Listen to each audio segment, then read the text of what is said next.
Hey everybody, in today's video I will be showing you how I have my Singular Sound Midi Maestro connected with Ableton. If you're not familiar with the Midi Maestro, it is a MIDI foot controller that has 6 buttons and a screen to go along with each one. The pedal comes with a few modes that will allow the Midi Maestro to work really well with the other Singular Sound gear. So there's the arrows mode to go along with the looper that Singular Sound makes, and then the Beat Buddy mode to go along with their drum machine. What I'm using in today's video to control Ableton is the custom mode. In this mode you use an app to basically tell the Midi Maestro which commands you want it to send. So I'll just show how I have it set up to control a few effects within Ableton. So this is the Midi Maestro app. I'm going to go into my custom modes. Here's a mode I've created for Ableton.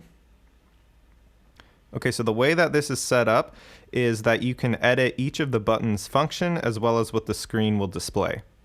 So now I'll go into custom mode on the Midi Maestro. And the only thing I have on page 1 is just kind of an organization thing to go into all of my Ableton effects. So all I have it doing in here is redirecting to the second page.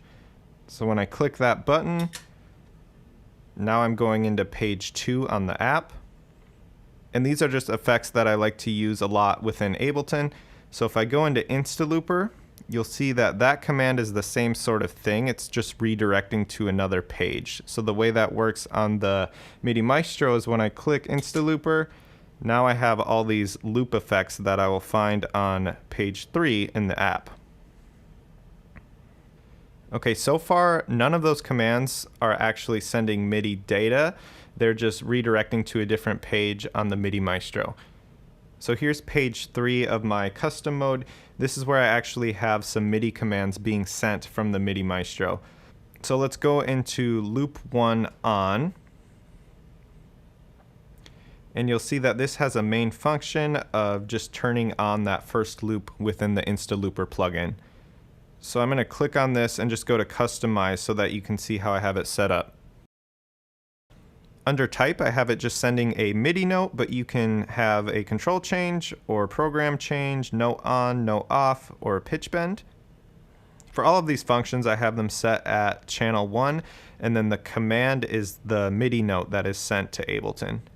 So now if I go back, I can scroll down and we have an option for the button to toggle. I have that on so that I can have that same button turn off the loop.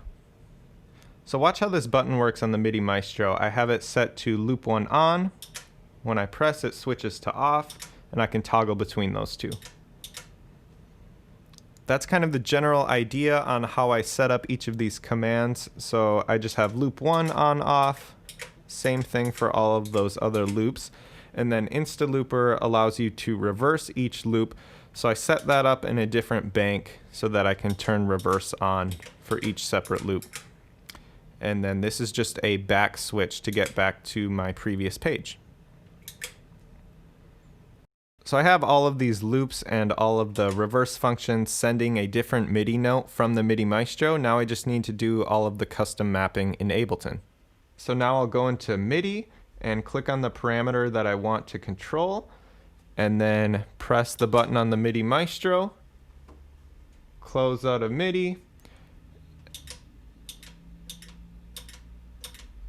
and now you'll see that parameter changing whenever I press the button. So I'll continue mapping out the rest of these and then show you how it works. So now I have it all custom mapped to InstaLooper, and I can control the plugin with the Midi Maestro.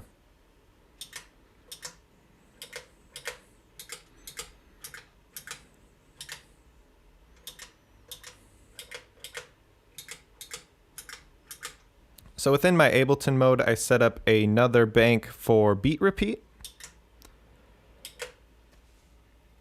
So this top left foot switch just turns the effect on and off, and then these other switches will scroll through the different values.